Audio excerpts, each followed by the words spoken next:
देख रहे हैं 4 PM और मैं हूं आपके साथ सिमरन। क्या हुआ जब प्रधानमंत्री मोदी ने जनता से सोना ना खरीदने की अपील कर ली और अपने ही पैर पे कुल्हाड़ी मार ली है, और कैसे हर बात के लिए कांग्रेस को जिम्मेदार ठहराने वाले मोदी को अब अपनी कई बातें ही भारी पड़ रही हैं। कहते हैं कि जिनके घर शीशे के होते हैं उनको दूसरों के घरों पे पत्थर नहीं मारना चाहिए।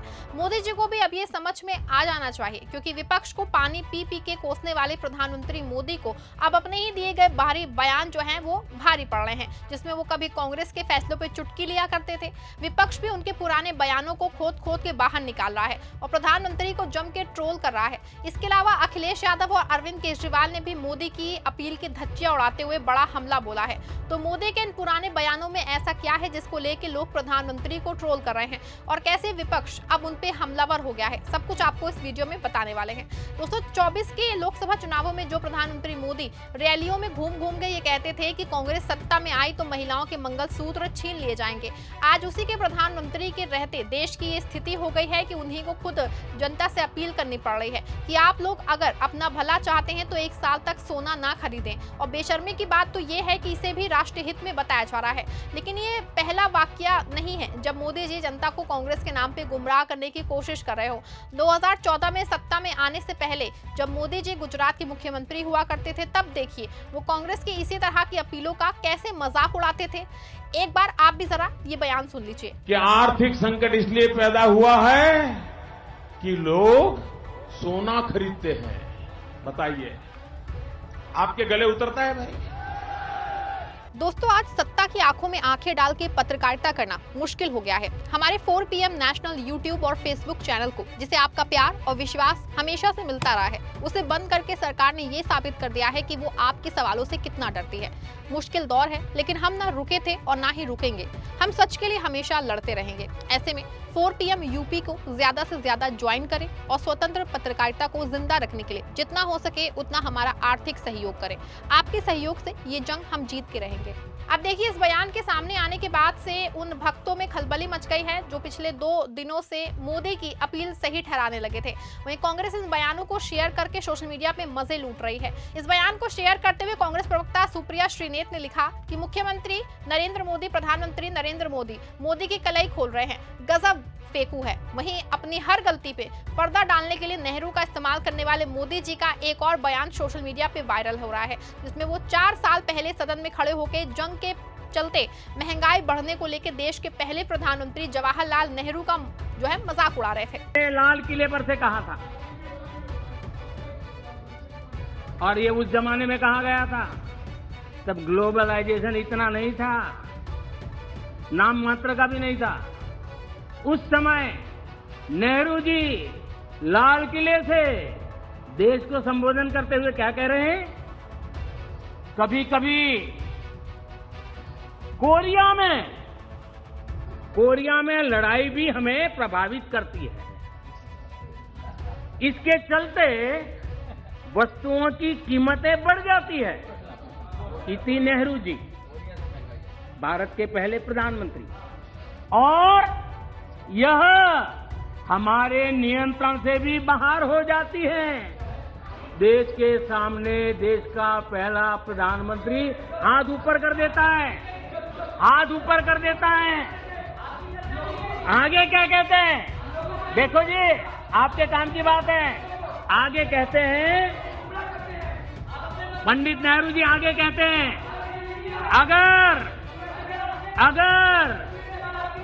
अगर अमेरिका में भी कुछ हो जाता है तो इसका असर भी वस्तुओं की कीमत पर पड़ता है। सोचिए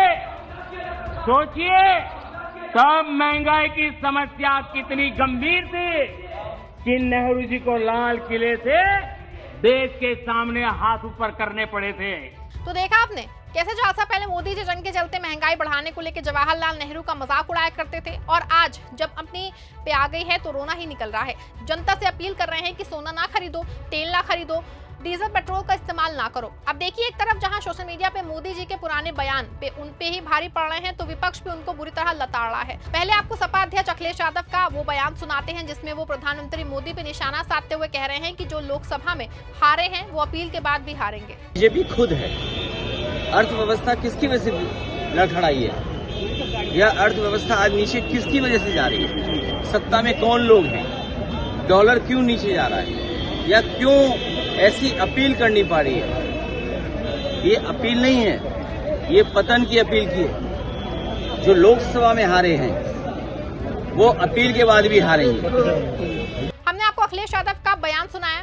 अब हम आपको आम आदमी पार्टी के संयोजक अरविंद केजरीवाल का वो बयान सुनाते हैं जिसमें वो प्रधानमंत्री से 3 अहम अपील कर रहे हैं। वो अपीलें क्या हैं, आप खुद एक बार सुन लीजिए। कि देश बेहद आर्थिक संकट से गुजर रहा है और इस वजह से उन्होंने देश के लोगों को अपील की है ये 7 स्टेप उठाने के लिए, ये 7 कदम उठाने के लिए। एक तो ये कि वर्क फ्रॉम होम करो, सोना खरीदना बंद करो, कम से कम सोना खरीदो। तीसरा, तेल की बचत करो, पेट्रोल डीजल की, पब्लिक ट्रांसपोर्ट इस्तेमाल करो। चौथा, फर्टिलाइजर्स का कम से कम इस्तेमाल करो, नेचुरल फार्मिंग करो। पांचवा, फॉरेन प्रोडक्ट्स कम से कम इस्तेमाल करो और फॉरेन एक्सचेंज बचाओ। छठा, कुकिंग ऑयल कम से कम इस्तेमाल करो। और सातवां, फॉरेन ट्रैवल बंद करो, विदेशों में जाना बंद करो। हमारे देश 1950 के बाद से अभी तक ऐसे कई समय आए जब देश अलग अलग संकटों से गुजरा। कभी अलग अलग देशों से युद्ध हुआ, चीन से, पाकिस्तान से, आर्थिक मंदी से भी गुजरा। लेकिन इतने कठोर कदम आज तक कभी किसी प्रधानमंत्री ने देशवासियों को लेने के लिए नहीं कहे। मुझे याद है लाल बहादुर शास्त्री जी ने भी देश के लोगों से अपील की थी, इंदिरा गांधी जी ने भी एक समय सोना ना खरीदने की अपील की थी, अलग अलग अपीलें की थी अलग अलग प्रधान। इतनी कठोर अपील, इतनी सारी 7 इतने बड़े कदम आज तक कभी किसी ने नहीं लिए। पूरा देश इस वक्त सदमे में है। तो मेरी 3 गुजारिश है प्रधानमंत्री जी से। एक तो ये कि अगर आपने इतने कठोर कदम उठाने के लिए कहा है तो इसका मतलब अर्थव्यवस्था का काफी ज्यादा बुरा हाल है और यह आने वाले समय में और भी ज्यादा बुरा हाल होने का अंदेशा है। देश ये जानना चाहता है कि हम कहां खड़े हैं।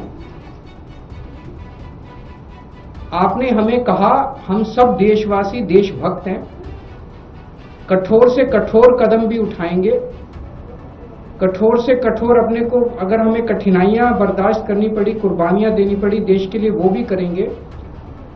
लेकिन पता तो चले कि ये कदम क्यों उठाए जा रहे हैं, पता तो चले कि अर्थव्यवस्था कहां खड़ी है। केवल आदेश भर दे देने से तो काम नहीं चलेगा ना। ये देश हम सब लोगों का है, ये देश हम 140 करोड़ लोगों का है। तो प्रधानमंत्री जी से मेरा पहला निवेदन है कि वो पूरा आज हमारी क्या स्थिति है, अर्थव्यवस्था की, इकोनॉमी की क्या स्थिति है और आने वाले समय में कुछ महीनों में या 1 साल में हमारी क्या स्थिति होने का अंदेशा है, इसके ऊपर सारी जानकारी देश के लोगों के साथ साझा करे। नहीं तो लोगों के मन में शंका पैदा होती है, अलग अलग किस्म की अफवाहें फैल रही है, कोई कुछ कह रहा है, कोई कुछ कह रहा है, अफवाहों का बाजार गर्म है। ये अर्थव्यवस्था के लिए अच्छा नहीं है, अर्थव्यवस्था के कॉन्फिडेंस के लिए अच्छा नहीं है। कुल मिला के अब हालात ऐसे हो गए हैं कि जो प्रधानमंत्री कभी विपक्ष की हर बात पे तंज कसते थे, आज वही अपनी पुरानी बातों के जाल में खुद फंसते नजर आ रहे हैं। जिस महंगाई, तेल और सोने के मुद्दे पे कभी कांग्रेस को घेरा जाता था, आज उसी पे जनता से त्याग और बलिदान की अपील की जा रही है। यही वजह है कि विपक्ष लगातार मोदी सरकार को घेर रहा है और सोशल मीडिया पे काफी पुराने उनके भाषण जो है निकाल के सवाल पूछे जा रहे हैं कि आखिर तब की बातें सही थी या आज की अपीलें। अखिलेश यादव से लेकर अरविंद केजरीवाल तक हर कोई मोदी सरकार पर निशाना साध रहा है। अब देखना होगा कि जनता इस अपील को राष्ट्रहित मानेगी या फिर इसे सरकार की नाकामी का सबूत समझेगी। लेकिन इतना तय है कि इस बार जो है मोदी जी को विपक्ष नहीं बल्कि उनके अपने पुराने बयान सबसे ज्यादा परेशान कर रहे हैं। पूरे मामले को लेकर आप क्या सोचते हैं, आपकी क्या राय है, कमेंट में जरूर बताइएगा और इस वीडियो को भी लाइक जरूर करिएगा।